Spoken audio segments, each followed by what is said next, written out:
this conflict and tension. What is the Confucian position on this? I think the Confucian position, instead of a third possibility, sometimes say, well, two extremes, let's have a balance of the two. But that's not. I think the Confucian tradition subscribes to a kind of different rules of the game. That may not be the right way of describing it. The focus is on something else. The focus is not on either the historical or the genetic reasons what happened. In other words, what are the forces that are responsible for our existence? Whether we are created, whether we evolved through a very long process. The important question is to understand the human, concrete human, both individuals and the species here and now. It's a structural problem. In other words, let's understand ourselves here and now. Let's assume as a human being we are shaped by all kinds of constraints.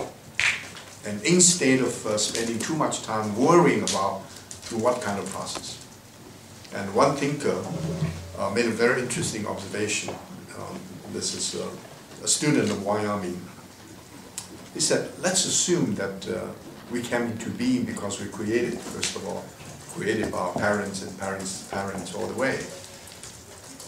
If that's the case, our parents are like heaven and earth because they were the origins of our existence. However, if we believe we came through a process almost comparable to the idea of evolution, to provide Xunzian notion that the vital energy is the basis for the emergence of life form basis of consciousness, and consciousness to humans.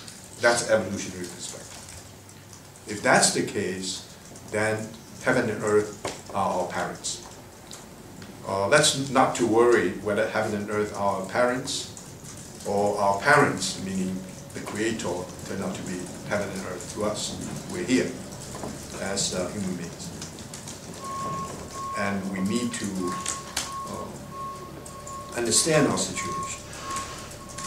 The human factor then becomes the main concern. Now this is a puzzle.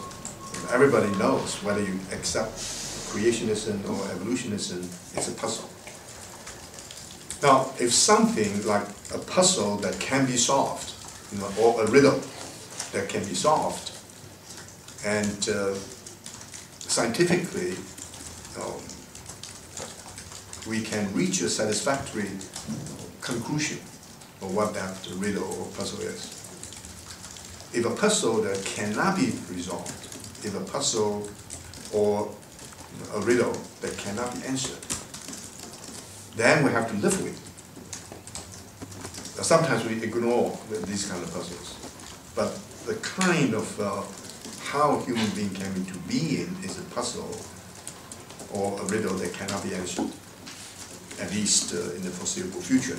Therefore, we have to accept the puzzle as an integral part of our existence. We live with it, and the question continues. The Confucians fully recognize the important part of that process. And yet, the focus is on the human condition here and now. And we know the human condition, more or less. The human condition, environmental movement is one of the most powerful movements in the last 50 years at least. The first time there was a conference, international conference on the environment, was held in 1972. So the global community became aware of the problem as late as 1972. In the early part of the 1960s, some of the most brilliant, I mentioned it before, brilliant humanists, scientists, social scientists gathered together just around the corner here in the Academy of Arts and Sciences and tried to talk about, say, toward the year 2000. What will happen in the year 2000 And two very important movements I said they missed. One was the feminist movement, the other one is environmental movement. And of course we know in the last 50 years these are the two most powerful movements in shaping. One is our whole vision of the world, the other one is all forms of human relationships. One is sociological, but with broad implications. The other one is cosmological, also with broad humanistic implications.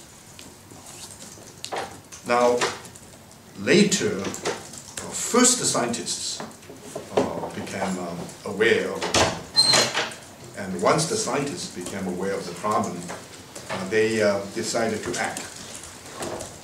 And the important way of acting was to organize themselves, concerned scientists, and made a plea to religious leaders, because they realized that religious leaders turned out to be more persuasive, more influential, and made a plea because the religious leaders probably were not aware of the seriousness of the Earth's situation. So made a plea and asked the religionists to help to arouse the consciousness of this problem.